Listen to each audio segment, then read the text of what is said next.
O Lar Adventista, capítulo 84.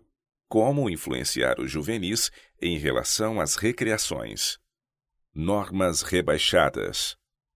Os pais cristãos estão abrindo caminho às propensões de seus filhos para o amor ao mundo. Abrem a porta a divertimentos que uma vez proibiram por princípio. Mesmo entre os pais cristãos, tem havido excessiva aprovação ao amor por divertimentos. Eles têm recebido as máximas do mundo, têm se conformado com a opinião geral de que é necessário que os primeiros anos de crianças e jovens sejam passados na indolência, em divertimentos egoístas e em tolas condescendências. Desta maneira tem sido criado o gosto por prazeres estimulantes, e crianças e jovens têm educado a mente no sentido de se deleitarem em exibições instigantes e manifestam positivo desprazer nas obrigações sóbrias e úteis da vida. Vivem sua vida mais segundo a ordem dos irracionais. Não voltam os pensamentos para Deus ou as realidades eternas, mas esvoaçam como mariposas em sua estação.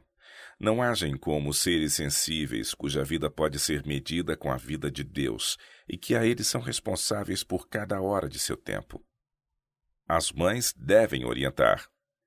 Em vez de afastar os filhos de sua presença, para não serem incomodadas com o barulho, nem molestadas com as constantes atenções que eles exigem, devem as mães compreender que seu tempo não poderia ser melhor empregado do que em tranquilizar e divertir-lhes a mente incansável, ativa com algum divertimento ou alguma ocupação agradável e leve.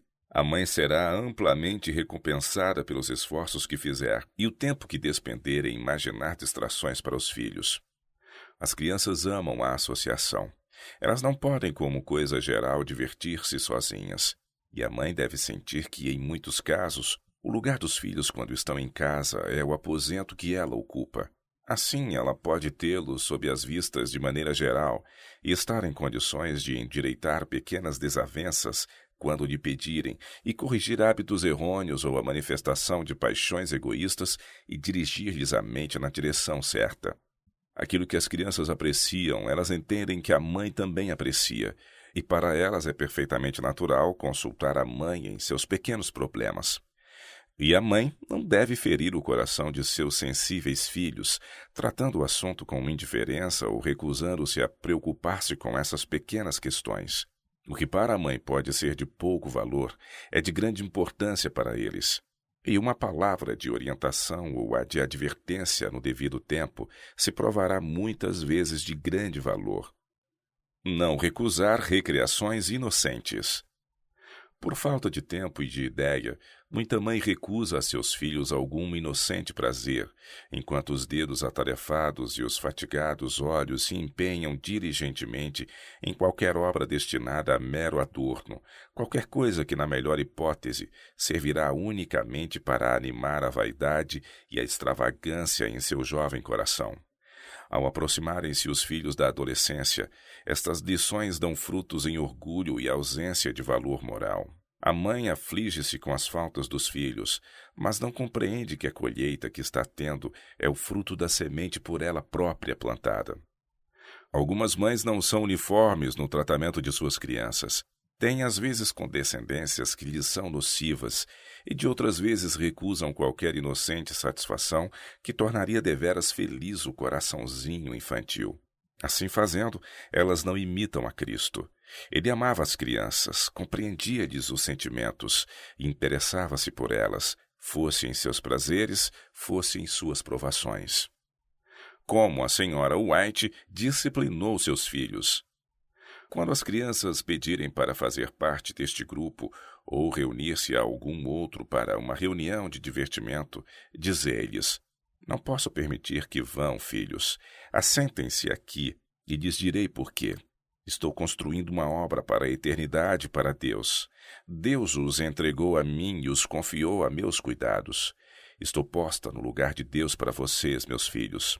Portanto, devo vigiá-los como quem tem contas a prestar no dia de Deus.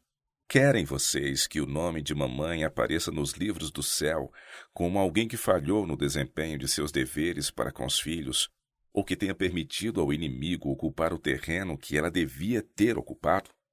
Filhos, Vou dizer-lhes qual é o caminho certo, e se escolherem afastar-se de mamãe e seguir os caminhos da impiedade, mamãe ficará isenta de culpa, mas vocês terão de sofrer por seus próprios pecados. Este foi o procedimento que adotei com meus filhos, e antes que eu me desse conta, eles estavam em lágrimas e diziam: "Não gostaria de orar por nós?" Bem, eu jamais recusei orar por eles, ajoelhando-me a seu lado. Nessas ocasiões, tenho atravessado a noite até o sol alto em súplica a Deus por eles, para que o encantamento do inimigo seja quebrado, e tenho alcançado a vitória. Embora me custe noites de labor, sinto-me regiamente paga quando meus filhos se me dependuram ao pescoço e dizem: "Ó mãe, sentimos-nos tão felizes por não nos haver deixado ir aonde havíamos desejado. Agora vemos que teria sido errado fazê-lo.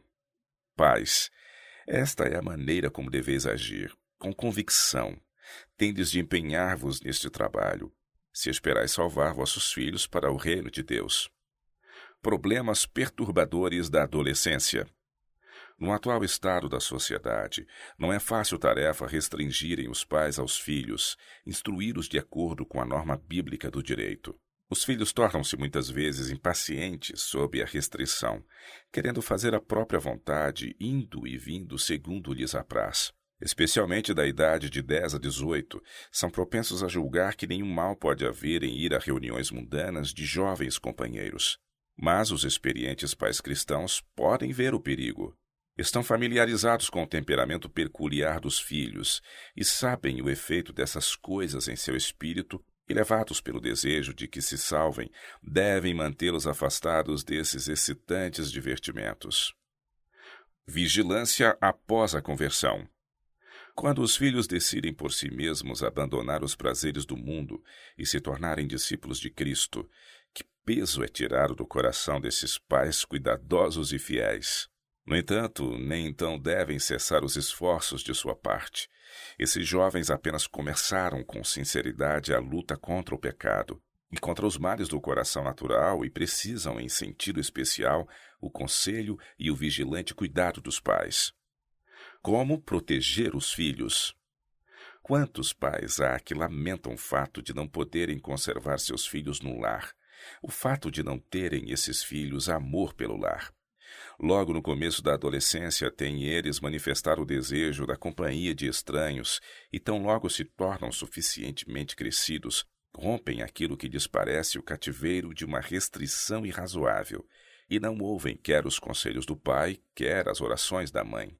Se fosse feita uma análise, se verificaria que o pecado está muito relacionado com os pais. Eles não tornaram o lar o que devia ser, um lugar atrativo, agradável, iluminado com a luz de palavras de bondade, olhares de simpatia e verdadeiro amor.